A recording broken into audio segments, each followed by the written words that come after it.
I'd like to call to order the Senior Residents Advisory Committee of September the 8th, 2025. May we have roll call, please? Ms. Bennett? Here. Excused. Mr. Blattle? Mark him in attendance when he arrives. Ms. Jordan? Here. Mr. Feeney? Present. Ms. Reinsch is excused. Ms. Williams? Mark her in attendance when she arrives. Ms. Dice is excused. Councilmember Boyer? Present. As of now, we will not be voting on anything this evening. We will continue to do our regular meeting, but no votes will be taken because we do not have a quorum as of yet. All right. Dorsey, one of your last things, I'd like you to do the pledge. Oh, how sweet is that? I pledge allegiance to the flag of the United States of America and to the republic for which it stands, one nation, under God, indivisible, with liberty and justice for all. Play ball. Play ball. Yeah. The Cardinals really didn't do that this year, did they? They didn't play. They didn't come to play. Okay. Well, can't do those, can't do that. You can't do that.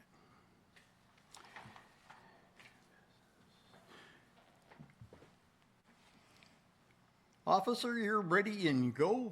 You're up, because we can't do much more. This is just so incredibly unusual. Yeah.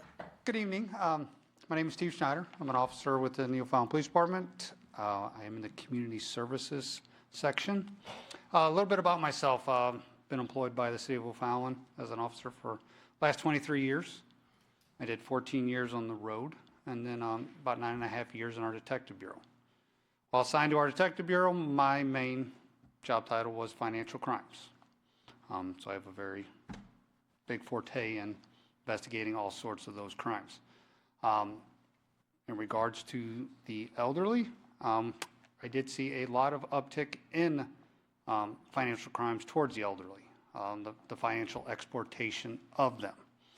A lot of those cases surrounded individuals, victims, being solicited to send money. A lot of times it was Bitcoin or any type of cryptocurrency. You have grandparent scams. We've all heard of it, where that pretty much just says a loved one is in danger. I'm an attorney. Hey, you need to send money. Those are all common scams in dealing with the elderly. Nobody wants to see them get taken of their hard-earned money for over the years, and it makes me sick that individuals do target the elderly, but the elderly just ain't the only ones. There's a lot of even the younger folks in their 20s sending thousands upon thousands of dollars. So just the word out to everybody, and even the elderly, to don't send money to anybody you don't know. Don't wire any money, because that's all going to be part of a scam. If they ask you to give Bitcoin or any crypto, that's a big, huge scam. Okay. Once that money is sent, we can never get it back. When money is wired, we usually can't get that back either, even through a lot of channels. There's just so much out there too. Just with the elderly and everybody, just be diligent in everything. If something sounds too good to be true, it's too good to be true. Question things, question people, call loved ones, it's okay to hang up on people or don't answer your phone. Nobody's going to fault you for not doing that. Because if they don't leave a message, then it's not somebody you really know. So just encourage everyone to be diligent and all that. If you have any questions, any of the elderly or anybody has any questions, just call the police department. Our dispatchers are very well educated in crimes, and they will tell you, oh, no, you're going to be a victim. just call the police department. Either that or talk to a detective, or even call me in the community services section. I will be more than willing to answer questions all day long for it all, because that's, something really kind of dear to my heart, because you hated to see anybody fall victim to it. I've had cases range from $5,000 to $150,000. We don't want to see nobody in any kind of financial ruins because of some other individual out scavenging our loved ones and our citizens. Anybody have questions for the young man? Oh, of course I do. Yes, ma'am. I have to push my button. Yep.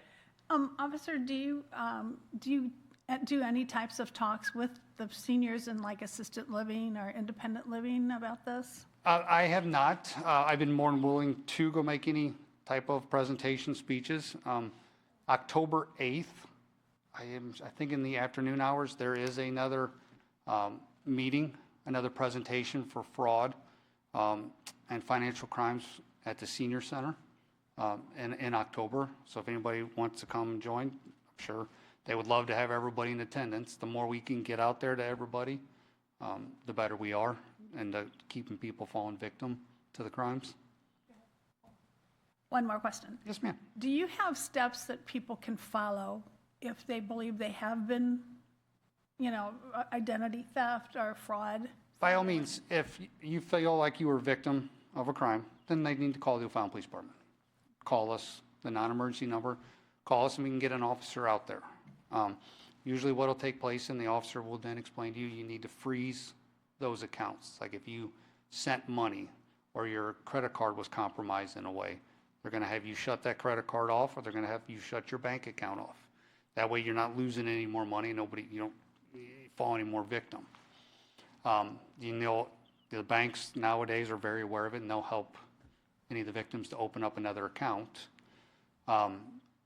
If you're a victim of an identity theft, you can actually check your credit report. So there's 3 credit bureaus. Each credit bureau will give you 1 free credit check per year. So if you space them out, you can call and go, I want a credit check in April. You wait 4 months later, and you call another company, hey, I want a credit check. Wait 4 more months, now you're in December, hey, I want a credit check from the 3rd company. And then you start that process back over again in April. So now you always have a credit check. They pretty much report a lot of the same stuff, but it'll see if you have any outstanding debt out there that you didn't even know you were a victim for. Credit bureaus are pretty good about keeping very detailed records on it. I found a lot of victims had never known about their debt until they get a letter in the mail. Another crime that I just thought of is a lot of payday loans. Sometimes you might start getting notices of repossession or garnishment, from a payday loan company. That means your personal information has been victimized and used to obtain a payday loan. Call us, make the police report, and usually we can get it to where we notify that payday loan company that this wasn't done by the true victim, and then it takes a little bit of a process, and then it'll be off their credit report, and it'll be back to good again. Does that answer all your question? I have one more thing. So during tax season, I work at H&R Block on evenings and weekends, and a lot of our customers are getting fraudulent IRS letters, and their refunds are being taken, through the IRS. Their refunds are being taken. They're being stolen through their website. I'm not sure how they actually steal their refunds, but a lot of people are getting their refunds stolen. Have you heard much about that, or what can they do about that? We have them contact the IRS, and they get new codes, sign-in codes and user IDs for that and everything. And but is there a way of tracking who does that, or prosecution-wise, or? Those types of crimes are very difficult to solve, and it's mainly done on the computer. There's a lot of different ways somebody can disguise themselves when it comes to a computer. The IRS would be your best bet, ma'am, for them to call, because there's not a whole lot the police department would be able to do due to the federal entity, but they might have you make a police report just with us first, and then they still need to contact the IRS to, obviously, they want to get their refund back, you know, and contact them too. Okay, all right. I do. Yeah, okay, yeah, another young lady has a question. Yes, yes, ma'am. Do you have any literature or brochures about that particular information or how to get in touch with somebody? You can call me at the police department. I'm Officer Schneider. You just call up to the PD. They'll send you to my voicemail. I'm sure I'm going to have 100 voicemails tomorrow, but that's totally fine. Totally fine. I guess what I'm asking about is if you have literature or something like that, I would make a suggestion that you go to the senior communities like Homefield and Meadowood and Gentlemen, and even where I worked in NECAC, and leave information and talk to the managers at the senior communities and ask if you can speak. They always have a meeting once a month. It usually comes with a meal, and you know that would be a good place to reach a lot of senior residents, I would think. Yeah, I have no problem doing that. Yeah, that would be something. You know, there's a lot of senior communities in OFallon. Yeah, and we want to keep them from being victimized. You know, they're sometimes the most vulnerable, unfortunately. Absolutely. You know, especially too today with the new, everybody knows about AI, you know. And Yeah, but like Darcy and I were just talking, not that many, and Mark, we were just talking about a lot of the seniors don't avail themselves or know how to use the internet.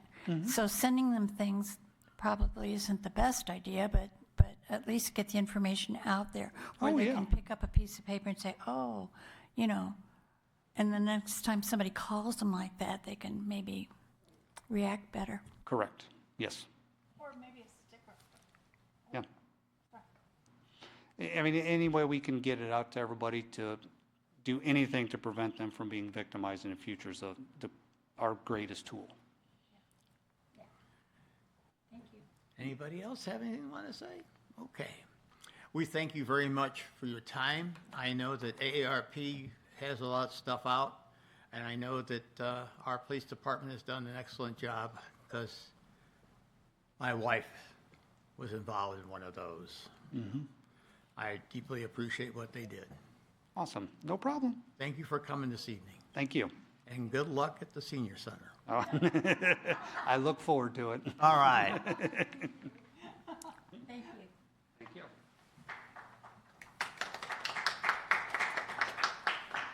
Carrie, would you like to come up and speak? Sure.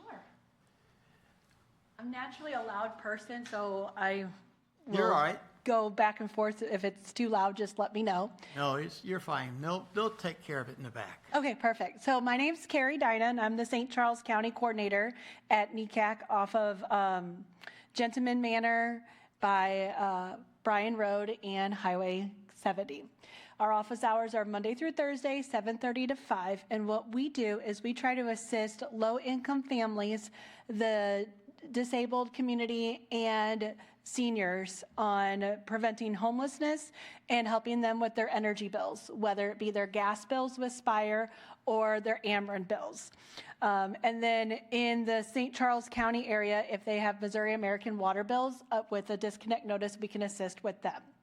Right now, Ameren is doing a big push to help people with their one-time assistance for $150. At that time, it is by appointment only with either myself or my coworker, Karen, and it has to be at least $150.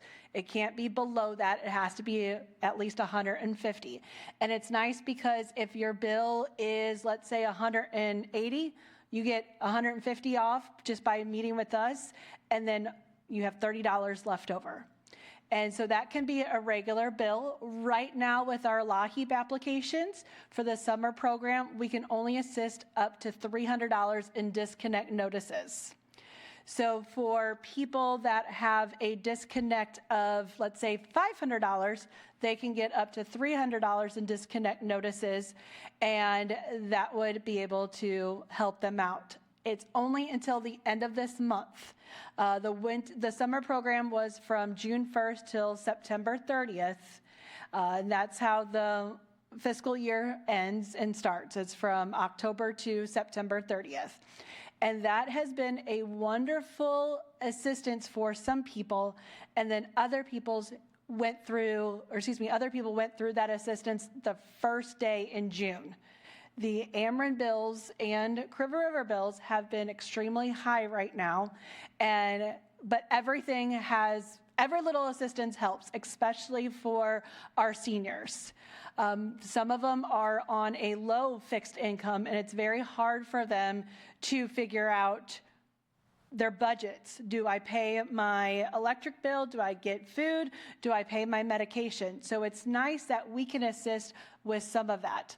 Our St. Charles office works with Longhorn Steakhouse to get baked potatoes and sweet potato donations. We work with Olive Garden to get donations from them. Basically anything on Olive Garden's menu except for salads, and then McDonald's off of North Main Street for their breakfast items. It's all frozen, and we pick it up weekly. So on Tuesdays and Wednesdays, we have it in our office.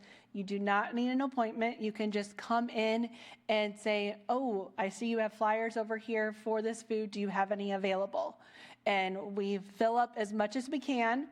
We also have hygiene products, lots of hygiene products for seniors and for the rest of the community. And so that is always available. People do not need an appointment. They can just come on in. We work with Sacred Heart, Academy of Sacred Heart, and every year they give back to the community. We do a big school presentation, and the students give back and make big blessing bags for our community. And so what we do is anytime somebody needs something, we have it available for them.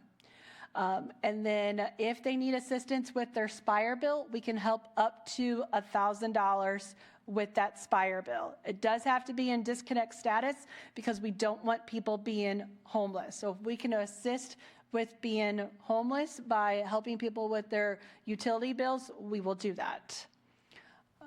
We have a lot in our office going on, but with the seniors, we try to assist as best as we can because we don't want them becoming homeless. We work with a lot of senior communities, Westbury, Homefield, Hillman, Meadowood Estates, and we try to do different classes there. We try to build that relationship with them so they know that we're available. And if they need to turn to us for food assistance, for utility assistance, we're here. Very good. Anybody have a question for the young lady? Oh, wait a minute. Did you have a question? I don't think so. I work. Okay. Okay. Oh, I got your number. Yeah, over here, Brian, go ahead. If they set up an appointment, is there travel that you can also provide, or do they need to make it to your office? They would have to come to our office off of Bryan Road and Highway 70. Depending on if they live in a senior community that we work with, we could meet with them in the in the community room. If it is a community-based, like let's say West Clay, we go out to the West Clay Senior Village area. We're going there next month, and we went there last year. As long as there's a senior community or a community room, then we could assist that way. We just can't go to somebody's actual single standing door for safety reasons, and that way we're not bothering people at their house. But as long as, and then they have to have certain documents, which we would tell them that in the appointment setting process. And I try to, of course, tailor it to our community, for our seniors for any topics. And to set up that appointment, it's online?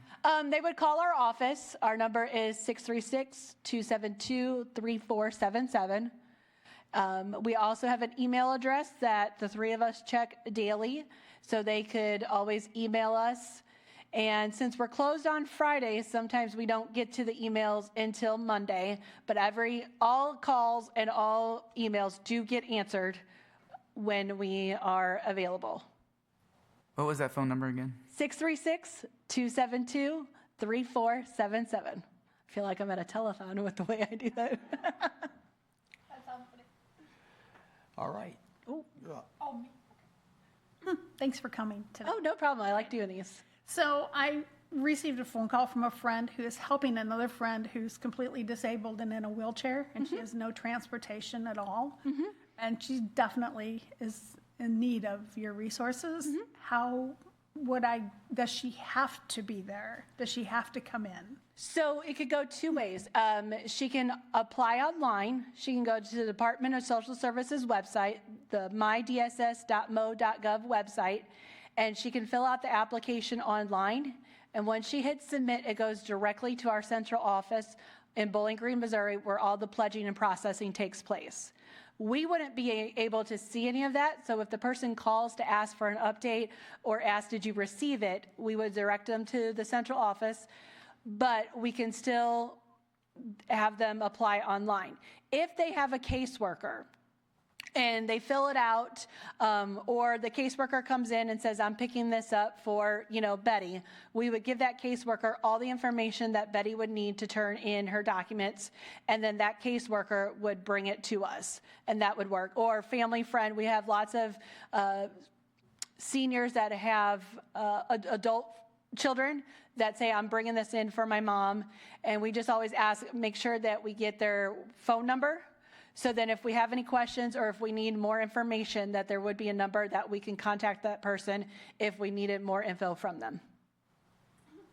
So would my friend as a neighbor count? Yeah. She would be all right with Yeah, that? she would be all right. Okay. Oh, good. We have, when we work with Meadowwood and other senior communities, and we talk to them, we'll say, they'll come down and say, hey, my friend who was not available for today's talking really is in need of the service. Can I give them your application to fill out? Yep. Or, they're at the store, they couldn't get here. Can I hand it in for them? Yes, we do. All right, let's do one more thing. Sure. Let's slow down and give you an email address. Yes. Let me get that. Hold on. Wait a minute, I've got business cards. That's all right. I would like it to go over the air. It is stcsc@necac.org. So stcsc@necac.org. All right, now let's do the phone number again. 636-272-3477. And we thank you very much for coming. You are welcome. Thank you for having me. Thank you.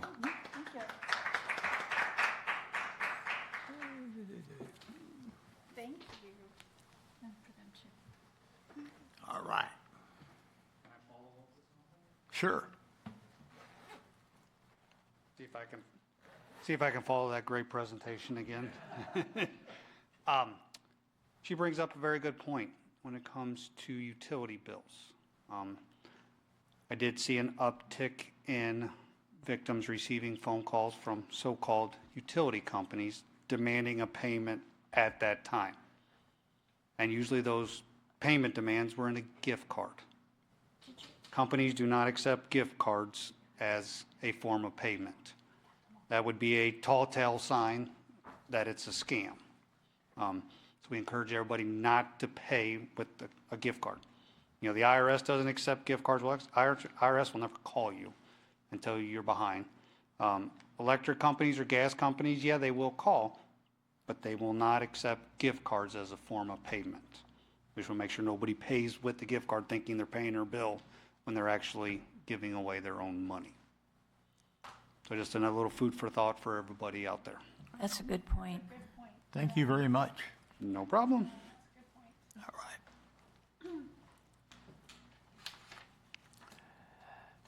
Dorsey, do you have something to say tonight? So for our recreation activities that we've got upcoming soon, we will have another trip to the Mark Twain showboat cruise not Showboat Cruise, the Mark Twain Cruise. And then we'll also be going to Hannibal. There's a couple museums in that area that we'll be hitting and things like that. And then as I transition out of my role, your new contact for adult and senior activities will be Dalton Patton. He's the recreation manager and my supervisor, but I can get his contact information shared with you as well so he can connect you guys with more activities that are going to be coming up as I slowly transition out of this role. Councilman, you're up now if you want to say anything. We did have our 3-year planning session in August, and we've got a handful of things that we put on the docket for people for the city to look into for seniors. So one, having a volunteer here in the city hall throughout the week, so you have a resource to go to for all opportunities and things that the city provides for senior citizens. Parking down at the senior center is also another conversation we had. And then just more pointed or just information passed out to seniors, trying to figure out how to get the information that we have so everyone knows what's going on. So those are some of the things we're looking into from the city to hopefully show that O'Fallon cares and we have things to do. So I appreciate that. We all do as seniors. Yes, indeed. All right. Anybody else have anything else they want to say tonight? Because I'm going to adjourn the meeting. We are adjourned. See you next month.